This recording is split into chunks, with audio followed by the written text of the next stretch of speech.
And we are back. Pokemon Emerald Hardcore Nuzlocke. The run continues. We're continuing this completely randomized series. It's crazy, but it's happening. We're making our way to the third gym. Let's see if we can keep everybody alive and see if we can find some really good first encounters. At Route 118, we find a Magnemite encounter here. We're just going to keep chugging Pokeballs until we can secure it. And at some point, it's going to have the speed boost ability. So watch out for that little guy. While on Route 117, we find our first encounter, and it's going to be the Duskull, a nice ghost type to add to the team. Eventually, it's going to have the Shield Dust ability and add it to the team. It is now time for the fight against Watson, the third gym member. In a lot of different runs, he can really be troublesome in a tough fight to beat here, but he opens with the Lantern, who is doubly super effective against our Aerodactyl, so that's a no-go. We're going to go ahead and swap into Gladriel, our Blossom, who's going to tank the Thunder Wave upon the swap, which isn't great, so we are definitely slower. Hopefully not too many paralysis here, as we got a super effective Magical Leaf lined up, but Lantern is rather bulky for being that underwater fish, and now we have the paralysis and confusion on our tanky Blossom. You don't love to see it, but do you believe, can she break through it? And she cannot, as she slaps herself in the face twice, trying to wake up from this bad dream. And here is the confusion, but we do break through and no paralysis, and we are able to clear the first Pokemon. So Watson off to a hot start here as he sends out the Houndoom, looking real good. However, he has Drizzle, so kind of counteracting and betraying his own self there with his passive. Very unfortunate here. But now we've got a couple options. We don't have a water type to really capitalize on that, but he goes ahead and gets a Howl in while we swap back to the Flying Fossil here, and we're going to have those stab wing attacks, but there is the Hustle biting us in the backside as we do miss in the line of fire here, as Houndoom essentially has a Swords Dance in the rain, goes in for the Smog instead. Now that is physical, but it does do literally no damage, but we are poisoned, so this Hustle really has to get out of here, and the wing attack misses 1, 2, 3 times in a row. An egregious mistake. You definitely don't want to see that in a gym battle when the stakes are so high. We finally break through on the 4th time, and it was a one-shot. It was an absolute one-shot, and thankfully it's just a Horsia. Watson's ace is a Horsia. Now I do have the option to, when they hit level 30, every Pokemon is going to be fully evolved. However, before that, it has the chance of not being fully evolved or just a little guy like you see here. So we only have one more gym where that really is going to be an issue, as Arwen tanks 2 water guns in the rain. You don't love to see that, as she comes in with a stab quick attack. We tank one more, definitely risking the crit there. I don't know about that decision, but she is doing just fine as we both heal with the berry. Now Horsey has the citrus berry, so that's basically a full restore there. And now we are probably going to have to swap again. Boromir is itching to get out of here. Hopefully we don't lose him like they did in the original Lord of the Rings, as we tank a water gun coming in, and that rain is just really bumping up Horsey's damage here as we go for a stab pound. The Leer comes down. That's not going to go hand in hand with the water guns, which is nice, thankfully, but we are still flirting with crits now because this tiny little Horsey is just countering my team in a really dangerous way. However, we finally put down the little seahorse, and the final Pokemon is the majestic Magikarp. Just an absolute farce here. Just 5 damage off the top. Boromir just feels free to go straight into the uproar. His signature move, the splash comes down, the disrespect, and I don't know if Watson can come back from that. Our Route 111 encounter is going to be the Venomoth. Chuck the Nest Ball and secure it. She's going to end up having the Poison Point ability. For our Route 112 encounter, it is going to be the little Spoink here, and it's going to end up with the, we don't know what ability it was going to end up with. For our Fiery Path first encounter, it is going to be the little Talo here. Chuck the Nest Ball and secure it. He's going to end up with the Rock Head ability when he evolves into the Swallow. For our Route 113 encounter, it is going to be the little Mankey. The eventual Primeape is going to end up with the ability Chlorophyll, so look out for that. For our Route 114 encounter, it is going to be the Girafarig, and he's going to end up with the Guts ability. Our Meteor Falls encounter is going to be the Haunter, and once he evolves into the Gengar, he's going to end up with the Rough Skin ability. We're going to go ahead and find a Huntail on Route 115, and he's going to end up with the spectacular ability Keen Eye. It is now time to take on Maxie at the top of Mount Ember, the fiery mountain here.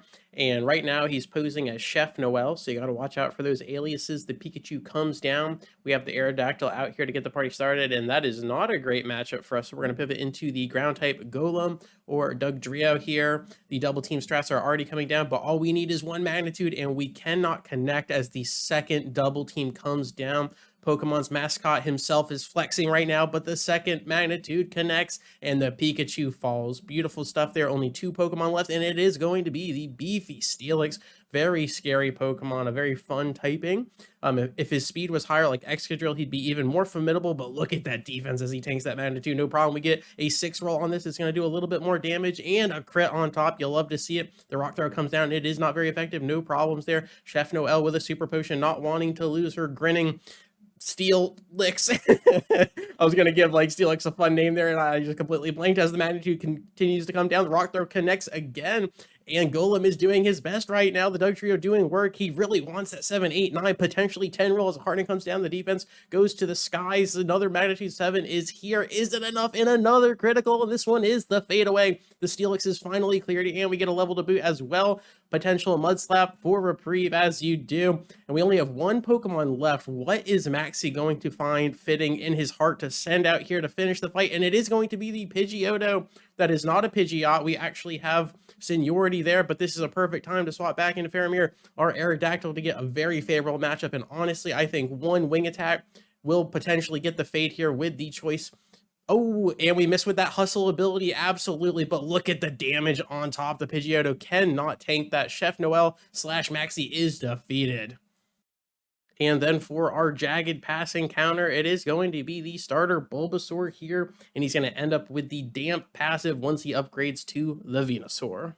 All right, all right, all right. It is time to take on the fourth gym leader here, Flannery, and she opens up with the legendary Latios, and we whiff the wing attack that hustle ability gives, and the hustle ability takes as we one-shot the legendary. Absolutely, this Aerodactyl is so fun to use, so much damage, and the hustle ability just making it very interesting as it is all or nothing. We're going to upgrade with an ancient power here as well, so now we have double stab. We're going to go ahead and get rid of Bite because it is special in this generation, but we are looking really good here as Octillery comes down, and we could play chicken with the Octopus, but we are just going to pivot into the Bellossom, who's going to tank the Octazooka off top. No problem there, but the Aurora Beam comes down, and that is super effective. Really good damage there, but Galadriel holds on and fades with a Magical Leaf. It's not enough, but it does give Octillery to half HP. This is the Torkoal normally, and we are doing just fine. Can we pivot? We do have a really bad ice weakness, but we are staying in. We are rolling the critical hit, and Bellossom holds.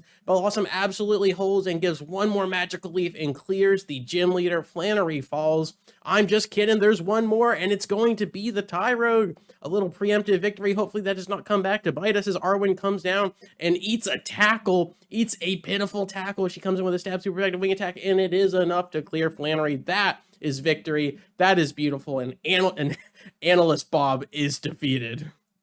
For our Mirage Tower first encounter, the tiny little Lotad holds on to an accidental critical, but we are just fine here. Once he upgrades into the Ludicolo later on, he's going to end up with the Liquid Ooze ability. And then in a very silly turn of events, we give the scientist the Claw Fossil, which is typically the Anorith, and he's going to take it and turn it into the Root Fossil Lileep, which is just comical. And unfortunately, we already have a Cradily, so Species Clause comes down and ruins our fossil encounter, but you'll love to see it anyway.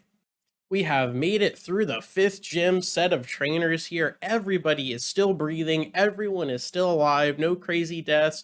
No silly deaths to wild Pokemon. We are doing really good this run as we take on Norman, our father, and again, not a great Pokemon to open up to with the Aerodactyl, as that Rock Throw would have done so much damage, but Galadriel, a beautiful pivot here with 4x super effective stab grass type against the Graveler.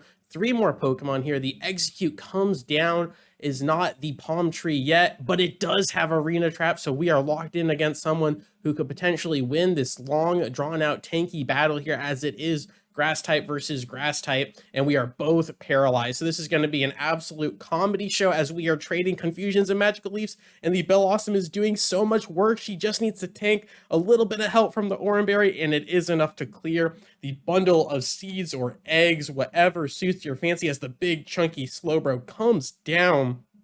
And thankfully, Slowbro does not have Shadow Tag or another ability that will lock us in there, and Galadriel gets out to safety. We go ahead and swap into Boromir, who's going to start setting up on the chunky buddy here, and we got the Howl, but he's also got the Growl, so we're kind of going back and forth there, but we are +1 after that little trade here. The Stomp comes down, it is stab, it doesn't do a ton of damage because of Slowbro's really good physical defense, but we are still doing work, and the flinch connects, which is absolutely beautiful. The Citrus for reprieve, but another Stomp comes in with another flinch. Boromir doing so much work here, and the Exploud takes out the Slowbro. Only one Pokemon left from Norman's side, and it is the laughable Phoebus, one level away from the Milotic. Unbelievable stuff. One more Stomp, and we punch the ticket for the 5th gym badge. As far as this video goes, thank you so much for your time. I really do appreciate it, and I will catch you on the flip. Peace.